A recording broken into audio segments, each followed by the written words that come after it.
Hello, welcome to Module 3.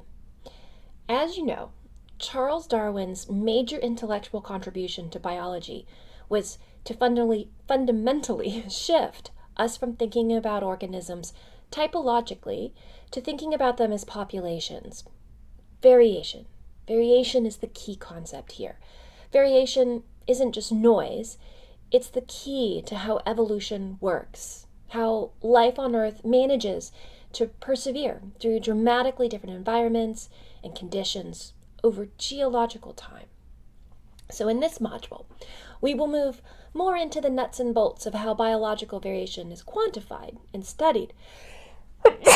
and studied.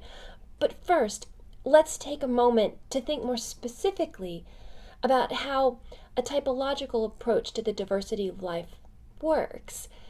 And let's look at how it gets maintained, even today, through our taxonomic practice, because our taxonomic practice is rooted in a static worldview, in a typological view. So that'll help you get a sense of what I mean by typology, by typological point of view.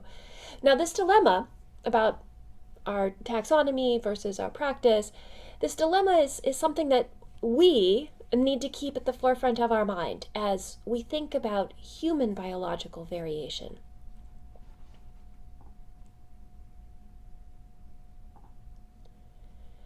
So that tension that I mentioned, a Darwinian appreciation for variation is being constrained by a taxonomic approach that sees organisms as static entities. That tension, actually, to get a sense of where it all began, we need to go way back to Linnaeus's binomial nomenclature and how it got started.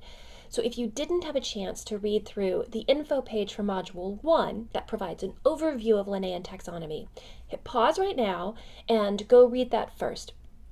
Now, if that info page is still fresh in your mind, let's dive into the procedures for how we name a new species. There is a pretty formal process for naming a new species, and it's guided by the International Code of Zoological Nomenclature, or the ICZN.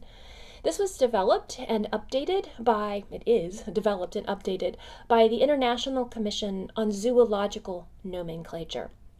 See, there are people who dedicate their whole careers to working out the rules for how we name organisms. So this isn't something that you get to do willy-nilly. You don't get to just say, I name this, I name that. Nope, there's a formal process. Now, I've had the honor of naming a couple of new species over the course of my scientific career, so we're going to explore some of that, but I want to give you a little bit of background before we dive into some of my own work. Now, one of the first requirements for naming a new species is, 1, figuring out what your type specimen is. See, every species name is connected to one specimen that serves as the reference point for characterizing the morphological characters of that species. This specimen is called the holotype, or for short, we refer to it as the type specimen. These are special. Museums take very good care of their holotypes. So basically, when you're naming a new species, you have to choose your type specimen very carefully and thoughtfully. Next, step 2, you link a few other specimens to the new name, if you have any others. These are called the paratypes. So other scientists can come by and say they think that you're all wrong, but the holotype will always be connected with the name that you gave it. The paratypes, they can be moved around pretty easily, but forever, whenever someone wants to call your holotype something else, they have to make note of their disagreement with the name that is linked to the specimen because it is the type specimen for that name that you gave it. Now, type specimens, they have to be kept in a formal repository, like a museum. So they're protected, and especially so that other scientists have access to study them in the future. UC Berkeley has a consortium of natural history museums that serve as repositories for many type specimens. A few of these museums are housed here in the Valley Life Sciences building, where discussion sections for this class usually are held. So let's go check it out. So Valley Life Sciences building is usually called VLSB for short. When you first walk into VLSB, either on the first or the second floor, the middle of the building is marked by a spiral staircase that you see here, and this spectacular replica of a Tyrannosaurus Rex. At the level of T-Rex's feet is the Museum of Paleontology and the herbarium. At the level of his head, you'll find the Biosciences Library, and just above T-Rex's head, you'll see the doors to the Museum of Vertebrate Zoology. Now, all of these museums are focused on research, and so there aren't really any public displays. There are a few, such as the T-Rex, and some small glass cases, like the one I showed you in the Human Evolution video, which is part of the Human Evolution Research Center, also located in VLSB.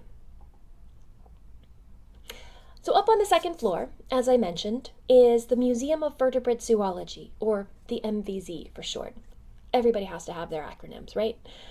This is a spectacular collection of birds, reptiles, amphibians, and mammals from all around the world.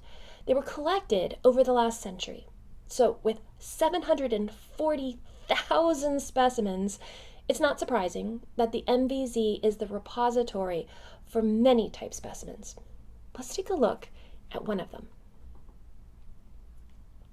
Myotis bakereye, or bakereye. I think it's bakereye. This is MVZ specimen number 137907. Now, it's super easy to find. You can go to the online database for the MVZ and search on the name.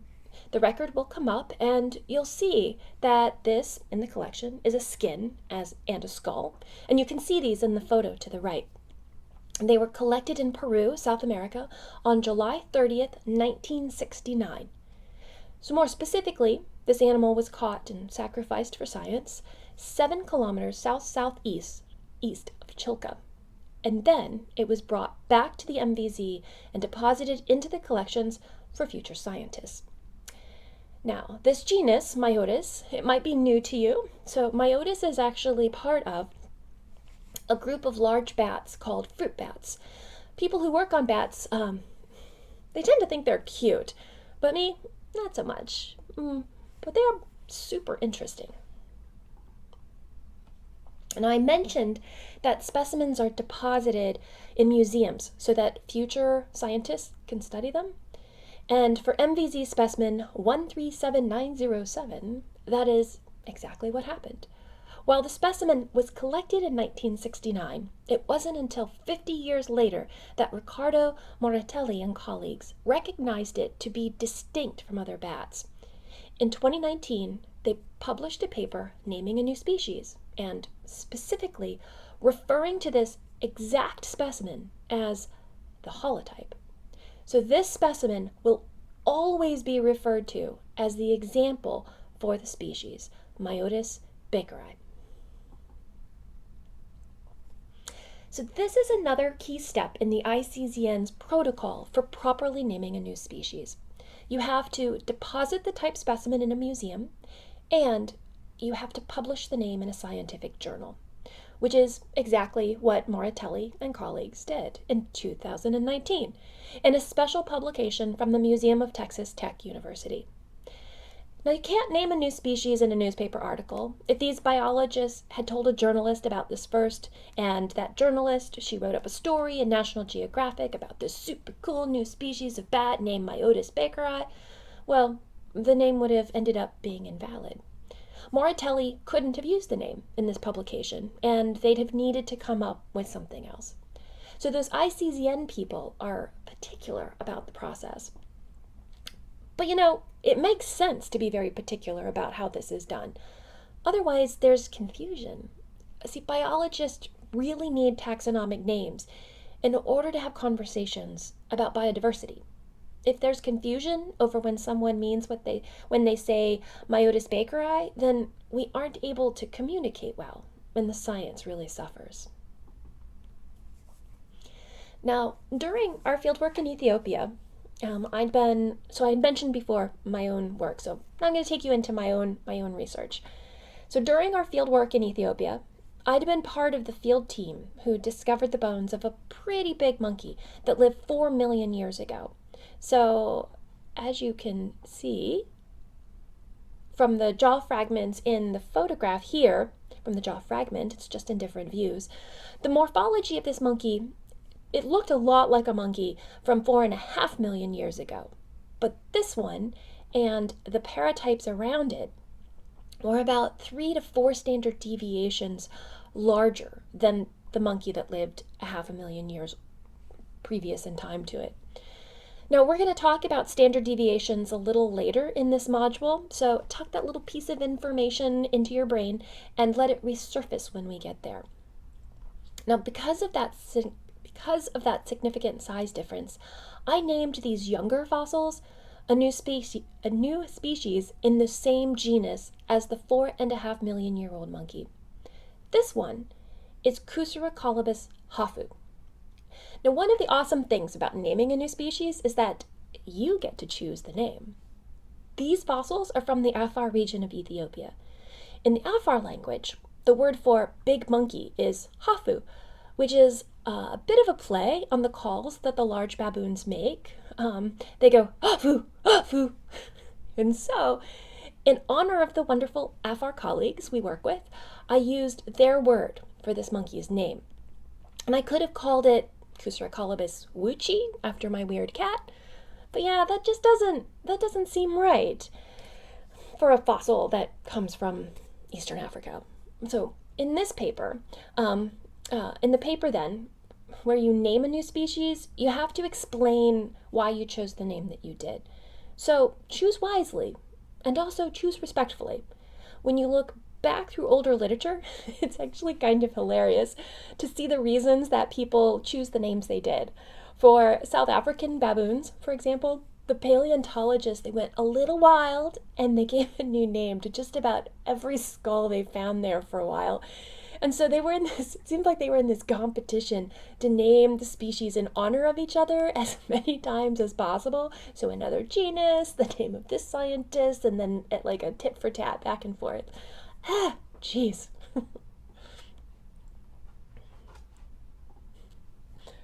Okay, so let's think about what we just did in both of those examples. So a biologist chose a specific individual to be the representative of that species. So there's the example, that the holotype, the type specimen, is held up then as the ideal example of that species. So even though the paratypes are typically named as well, it is the specific morphology of the holotype that becomes the source of all the detailed morphological debates that will follow. So the way we name organisms necessitates that we choose an ideal representative of a species. Just one. We choose just one individual.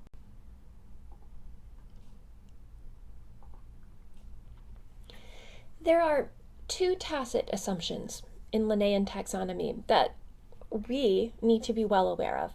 2 unspoken concepts that are embedded in the taxonomic process. 1. By centering one specimen as the type, we let the other variation around that seem irrelevant. The variation then is tacitly implied to be just noise. And 2, the names are static. Names they're just like a point in time, right? The names can't really, by naming something, you can't really embed the time component of evolution into it. And so time is then also implied to be static. So it makes a lot of sense that our naming system is like this. I mean, after all, Carl Linnaeus came up with all of this back in the 18th century when natural historians did think that variation was just noise, that variation was just things sort of gone not quite right, that there was this perfect ideal for a species, a perfect representative. And also, that was a time when it was assumed that God had created all organisms as they are today. So, of course, time was static in the naming system.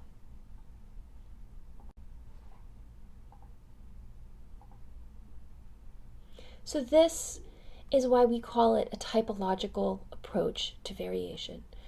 Variation is noise, and time is static. A type, one type, just a point in time, nothing changes.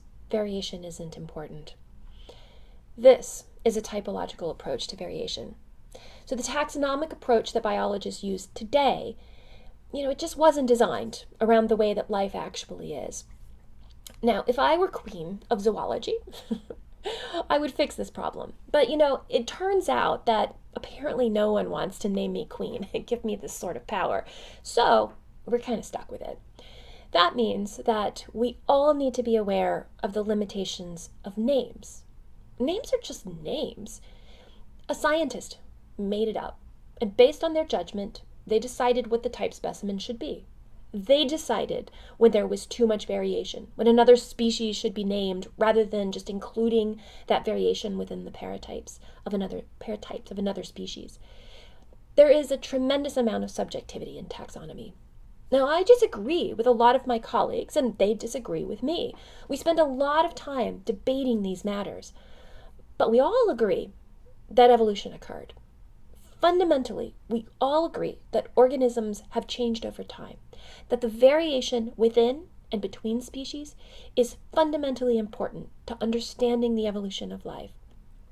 We just have academic debates about where to draw the lines between the names that we give the different components of the temporal and geographic variation.